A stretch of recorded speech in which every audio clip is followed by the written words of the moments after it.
आत्मीय जनों, आज हम भक्ति योगो नाम 12वें अध्याय 12वें अध्याय का प्रारंभ कर रहे हैं।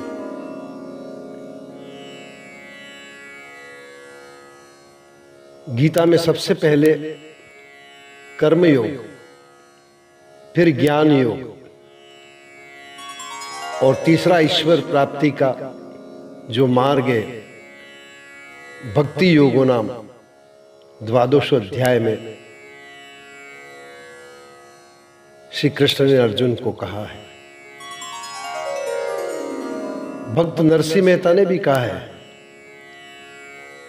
कि भूतल भक्ति पदार्थ मोटो विश्व सकल मा नाही रे। ये भक्ति रूपी जो पदार्थ है वो केवल मृत्युलोक में उपलब्ध है और कहीं हमें भक्ति का अवसर नहीं मिलेगा।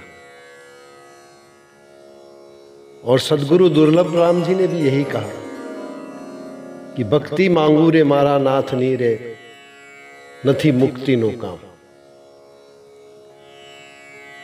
तो आइए इस भक्ति योग नाम की इस गंगा में हम कुछ स्नान कर लें।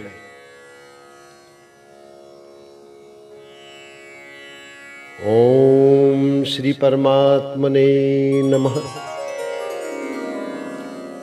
अथ 12वेऽध्याय। अर्जुन उवाच एवं सततयुक्ता ये भक्ता सत्त्वां पर्युपासते ये चाप्यक्षरमव्यक्तं तेषां के योगवित्तमा। अर्जुन बोले, जो अनन्य प्रेमी भक्तजन पूर्वोक्त प्रकार से निरंतर आपके भजन ध्यान में लगे रहकर आप सगुण रूप परमेश्वर को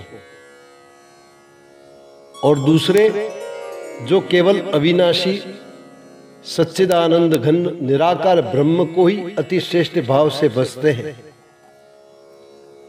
उन दोनों प्रकार के उपासकों में अति उत्तम योगवेत्ता कौन है? श्री भगवान उवाच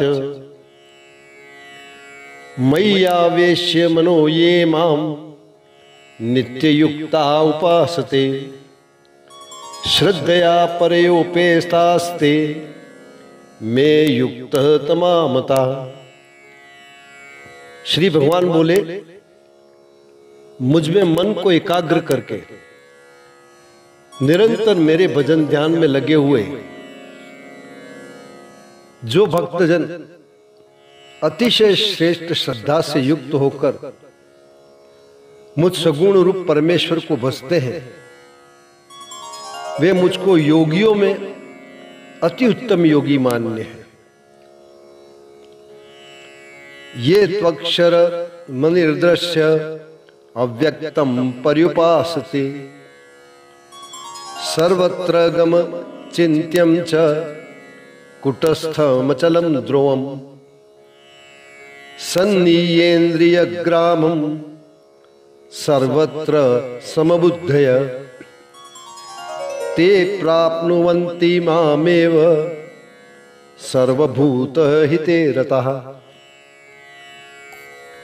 परंतु जो पुरुष इंद्रियों के समुदाय को भली प्रकार वश में करके मन बुद्धि से परे सर्वव्यापी अकथनीय स्वरूप और सदा एक रस रहने वाले नित्य अचल निराकार अविनाशी सच्चिदानंद घन ब्रह्म को निरंतर एक ही भाव से ध्यान करते हुए बसते हैं, वे संपूर्ण भूतों के हित में रत और सब में समान भाव वाले योगी मुझको ही प्राप्त होते हैं। क्लेशो अधिकतरस्तेषु शाम व्यक्तासक्त चेतसाम अव्यक्ता ही गतिर्दुःखम देवद्भिरवाप्यते। उन सच्चिदानंद घन निराकार ब्रह्म में आसक्त चित्त वाले पुरुषों के साधन में परिश्रम विशेष है, क्योंकि देहाभिमानियों के द्वारा अव्यक्त विषयक गति दुख पूर्वक प्राप्त की जाती है। ये तु सर्वाणि कर्माणि मयि सन्न्यस्य मत्परा अनन्येनैव योगेन माम ध्यायन्त उपासते। परंतु जो मेरे परायण रहने वाले भक्तजन संपूर्ण कर्मों को मुझ में अर्पण करके मुझ सगुण रूप परमेश्वर को ही अनन्य भक्ति योग से निरंतर चिंतन करते हुए बसते हैं,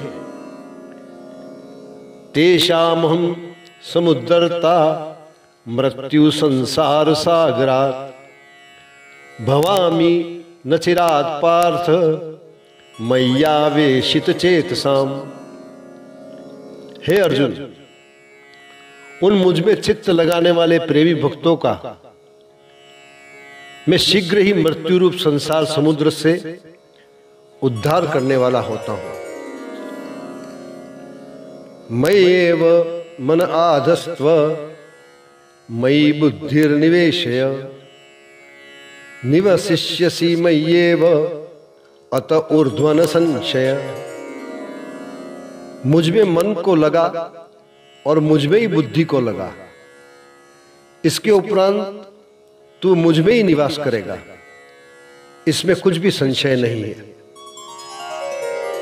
अथ चित्तम समाधातुम न शक्नोषि मयि स्थिरम अभ्यास योगेन ततो मामिच्छाप्तु धनंजय। यदि तू मन को मुझ में अचल स्थापन करने के लिए समर्थ नहीं है तो हे अर्जुन, अभ्यास रूप योग के द्वारा मुझको प्राप्त होने के लिए इच्छा कर।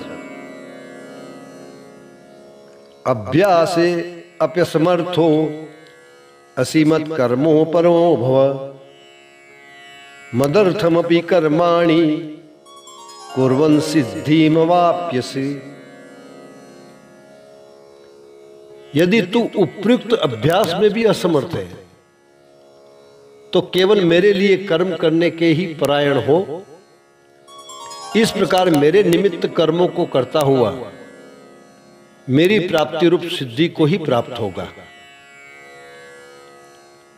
अथैतदप्य शक्तोऽसि कर्तुं मद्योगमाश्रितः सर्वकर्म फल त्यागम ततः कुरु यतात्मवान। यदि मेरी प्राप्ति रूप योग के आश्रित होकर उपयुक्त साधन को करने में भी तू असमर्थ है तो मन बुद्धि आदि पर विजय प्राप्त करने वाला होकर सब कर्मों के फल का त्याग कर। ओम श्री परमात्मने नमः। ओम श्री परमात्मने नमः। ओम श्री परमात्मने नमः।